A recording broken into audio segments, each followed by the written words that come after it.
सैनिक भाइयों नमस्कार। जो दिल्ली में मीटिंग चला था उसी में अपना मीटिंग में क्या क्या बात किया हुआ है अपना भाई लोग पूरा जो संगठन के जो प्रधान है वो जानकारी ले लेंगे। अभी मीटिंग में चलेंगे। बहुत ही बुजुर्ग सूरमा जिन्होंने भारतीय सेना में जाके भारत देश की सेवा करी और इस तिरंगे झंडे को फहराया। मैं प्रणाम करता हूँ, हाथ जोड़ के राम राम करता हूँ, सत श्री अकाल करता हूँ जितने भी सदस्य यहाँ आए। मैं सबसे पहले जो हमारे सीपी साहब देशमा के प्रधान है, मैं उनका धन्यवाद करता हूँ कि उन्होंने इतना बढ़िया एक आयोजन किया। उसके बाद में जो जंतर मंतर पे 11 महीने से जो आंदोलन चल रहा है और हर व्यक्ति की भी एक चीज़ है कि सब एक मंच पे आ जाओ, उसमें बहुत ही महत्वपूर्ण भूमिका निभाई है जिसकी मैं बुरी बुरी प्रशंसा भी करूँगा और आप लोगों से मैं तालियां भी चाहूँगा। वो है कैप्टन हमारे जगदीश वर्मा जी हिमाचल से, जिन्होंने एक मंच की ये शुरुआत करी। और मैं कैप्टन वर्मा जी साहब को कहूँगा कि सर, जो बीच में होते हैं, जो समझौता करने वाले होते हैं, एक मंच पे लाने वाले होते हैं, तो वो भगवान के रूप में ही होते हैं। आप आ जाओ, मेरे साथ में खड़े हो तो मेरा भी कद थोड़ा बढ़ेगा। आप मेरे बुजुर्ग हैं, कैप्टन साहब। यहाँ बहुत ही पदाधिकारी आए हुए हैं, सबने अपनी बात रखी कि एक मंच होना चाहिए, क्यों नहीं होना चाहिए और कैसे हो, इसके ऊपर मेरे हिसाब से किसी ने बात नहीं रखी। दूसरी बात यह है कि 11 महीने से जो आंदोलन चल रहा है उसमें हम कैसे भूमिका निभा सकते हैं, क्योंकि अब हमारे पास में सिर्फ 1 महीना बचे, आचार संहिता लग जाएगी। आचार संहिता के बाद में जितनी हमारी ये संस्थाएं बैठी हैं या जो प्रधान बैठे हैं या चाहे हमारे प्रकट साहब बैठे हैं जो सबका सैनिक संघर्ष कमेटी के बड़े हैं, 1 महीने के बाद में ये सारी संस्थाएं पीछे हट जाएंगी, धूल चाटेंगी, ये खत्म हो जाएंगी, क्योंकि 5 साल तक हमारे पास में कोई रास्ता ही नहीं रहेगा। और आज जो वर्मा साहब ने जो कहा कि एक मंच पे आना चाहिए, तो जंतर मंतर के धरने को कैसे चलाएं और उसका हम एक जवाब कैसे दें सरकार को कि आज सबका सैनिक संघर्ष कमेटी बैठी है, पर उसके साथ में 38 जो जथेबंदी है पंजाब की, जैसे प्रेम साहब ने कल चार्ज लिया है, उसके साथ में जो बोड़ा साहब आए हैं वो आज से ले गई है, कल तीसरी और जथेबंदी आ जाएगी हरियाणा के, मतलब कंटिन्यू चल रहे। तो आप वो कैसे इसको जंतर मंतर को टेक अप करोगे जिससे एक संदेश जाए भारत सरकार के पास में कि आज चेहरे बदल गए, आज चौहान साहब आ गए, आज जयपुर से हमारे अर्जुन सिंह राठौर साहब आ गए, आज दूसरी संस्थाएं वाले आए, इसका एक जवाब होगा और यही बेहतरीन है। अभी जो हम युद्ध स्तर पे और रह गई बात कि जो सबका सैनिक संघर्ष कमेटी जो 9 अप्रैल को फेडरेशन हमने बनाई, मैं उसका वाइस प्रेसिडेंट और सीनियर वाइस प्रेसिडेंट यहाँ बैठे हैं और जनरल सेक्रेटरी नलिन तलवार वहां बैठे। और एक जो कमेटी है वो है वॉइस ऑफ एक्स सर्विसमैन। देश में 2 कमेटियां हैं जो नेशनल लेवल की है, वॉइस ऑफ एक्स सर्विसमैन, सबका सैनिक संघर्ष कमेटी जो लंबे समय से लड़ रही।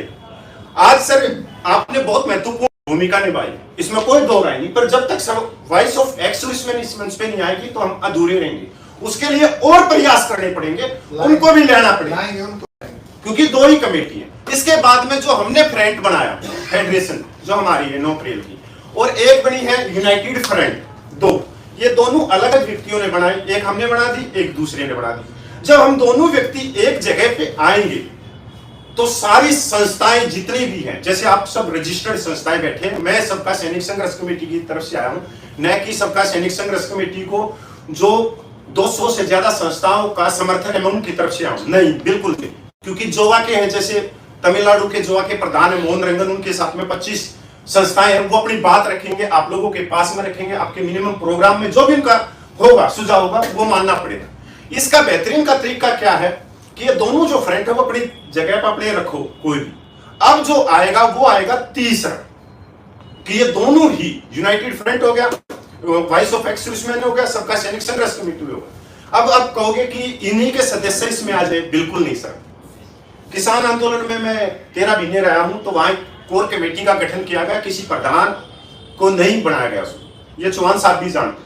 कोर कमेटी का मतलब ये होता है कि 51 आदमी, जिस तरह से सोफे के ऊपर 4 आदमी बैठ गए तो कोई भी कम नहीं है, सबको जगह बराबर मिली। वो कोर कमेटी बैठेगी, अगला प्रोग्राम करेगी, क्योंकि एक आदमी पता नहीं मैं किस पिछले दरवाजे से राजनीतिक हित साधने के लिए चला जाऊं, तो ये तो नहीं जाएंगे ना वर्मा साहब। और यही नैतिकता बोलती है। और आज जो हम चाह रहे हैं वो मेरे हिसाब से सिरे चढ़ेगा, तो अपनी अपनी संस्थाएं आएंगी। अगर मान लो जैसे हमारे दिल्ली से बैठे बहुत पुराने साथी हैं नंदन राव साहब ये सब के, इनकी संस्था आएगी सर इसमें। हमारे अर्जुन सिंह राठौड़ साहब बैठे हैं, इनकी संस्था आएगी, जयपुर से इनकी रजिस्टर्ड संस्था है। हमारे हरदीप सिंह साहब बैठे हैं, इनकी संस्था आएगी, इनके ऊपर बनेगी कोर कमेटी।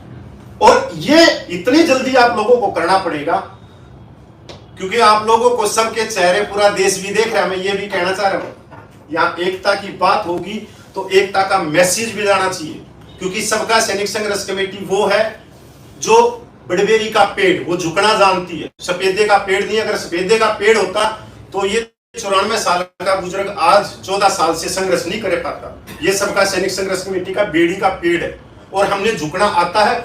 आज भी हम झुक रहे और आज भी हम कह रहे हैं कि नेतृत्व तो आप खुल के करो। हमारे पास में जो पैसे की बात बार बार आ रही है, हमारे पास में जंतर मंतर पे 4-4.5 लाख के करीब हमारे पास में पैसा है। उसके बाद में हमारे जो फेडरेशन के हैं केसीआर एसके सिंह साहब आए हुए हैं, जो हमारा पैसा है जंतर मंतर का वो हमारे पास में 10 लाख के करीब।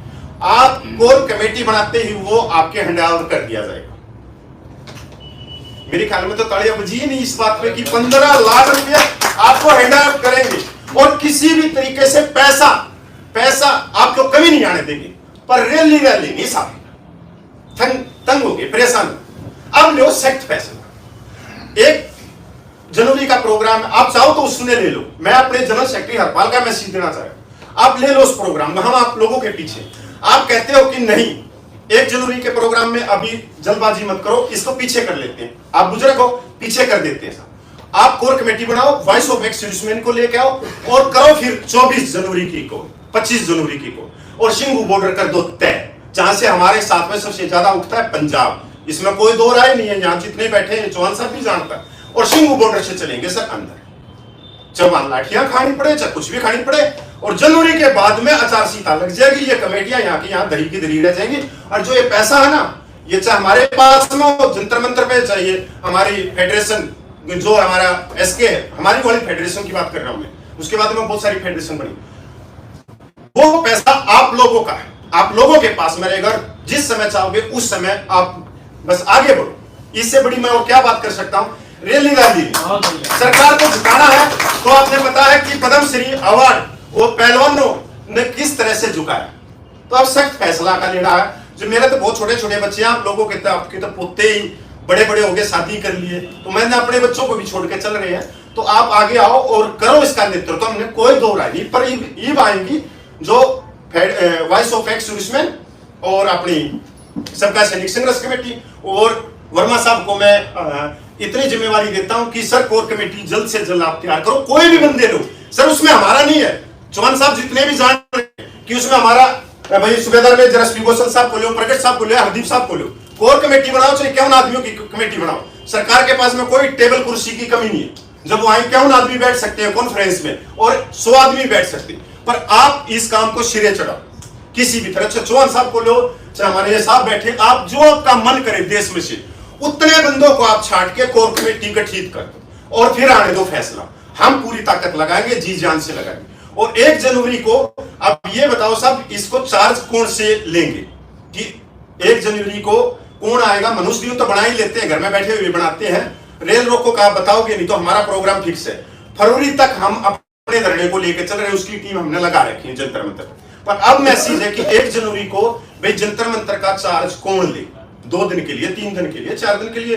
कई तो संस्थाएं दिल्ली की बैठी हैं, तो कोई बड़ी बात नहीं है चलाना, क्योंकि फरवरी तक मेरे ख्याल में आचार संहिता लग जाएगी। राम एक्साइटमेंट पहले थी जंतर मंतर में, वो भी कम हो रही है, तो हम लोगों को बहुत ही जरूरी है। सैनिक भाइयों, जो अभी तक अपना अलग अलग संगठन से जो लड़ रहे थे, जो धरना चल रहा था, पूरा चल रहा था, अभी क्या हो गया, अपना भाई लोग पूरा एकता से एक हो गया। इसीलिए अभी एकता से एक से ही जो सरकार का पास अपना मांग पूरा रखेंगे। ये एक खुशी का बात है। अपना भाई लोग पूरा संगठन पूरा एक ही हो रहे हैं, एक ही बात पर एक ही कदम लेकर चल रहे हैं। उसी तरह आगे बढ़ने से पहले से ही अभी तक सरकार मान जाना चाहिए, लेकिन अभी तो हो गया है। अभी 1 महीना अपना पास समय है, हम लोग कैसा भी अपना मांग पूरा करना चाहिए। ओके फ्रेंड्स, नेक्स्ट वीडियो मिलेंगे। जय हिंद, जय भारत, भारत माता की जय।